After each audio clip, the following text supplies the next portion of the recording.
नमस्कार, स्वागत आहे तुमचं माझ्या व्हिडिओमध्ये, ज्याचं नाव आहे जर्नी विथ शीतल गुंजाळ। आज आहे पंचमी आणि आज मी मुगाच्या वावरात आलेली आहे, कारण की आमच्या वाड्यातील एक आजी वारलेले आहेत। त्याच्यामुळे काय आम्हाला देवाला जायचं नाहीये, नागोबा पूजायला।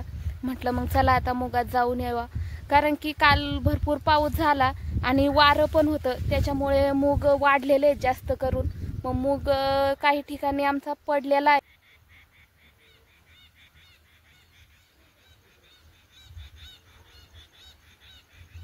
मूग वाढले होते, त्याच्यामुळे वाऱ्याने ते एका बाजूला असे रेललेले आहेत आणि ऊन पण नव्हतं पडत। मग मुगाचे कलर पण बदली झालेला आहे, रोग तर पडलेला आहे मुगाला। आणि दरवर्षी एक वर्ष का होईना असं फेल जातच, की एक वर्षी मूग चांगले आले की दुसऱ्या वर्षी असे मूग वाढतात पाऊस पडल्यामुळं।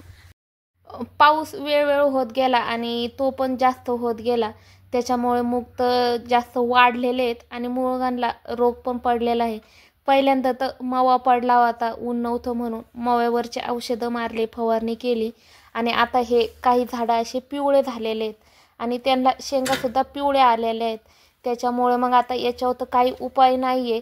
आता काही शेंगा अशा हिरव्यागार आहेत आणि ह्या पिवळ्या शेंगामध्ये दाणेसुद्धा पिवळे निघणार आहेत। जर मुगाची पेरणी लवकर जर झाली तर मूग आम्ही कितीक वेळा पंचमीच्या दिवशी सुद्धा मूग तोडलेला आहे।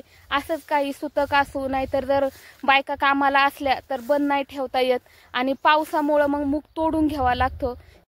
ह्या वर्षी पेरणी लेट झालेली आहे, त्याच्यामुळे मूग तोडायला सुद्धा लेट आलेले आहेत।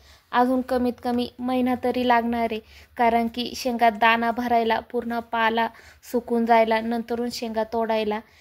घराशेजारी खंडोबाचं मंदिर आहे, बायकांचा आवाज सुद्धा येतोय, लहान मुलं खेळतात आहेत, कारण की मंदिराच्या बाजूलाच आमच्या इथं दरवर्षी महिला वारूळ पूजायला येतात। कोणताही सण असो, जास्त करून खंडोबाच्या मंदिरातच येतात। बायका सकाळ धरूनच मंदिरात दर्शन करायला येत होत्या आणि जसा बायकांचा आवाज आला की मी तशी बाहेर जाऊन पाहायचे कोण आलंय कोण गेलंय, कारण की वर्षाचा सण राहतो आणि आतुरता पण राहती की 2 दिवसावर पंचमी आली की हा सण आलाय।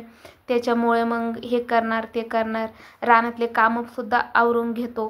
पण जीवन मरण काय कोणाच्या हातात नाहीये।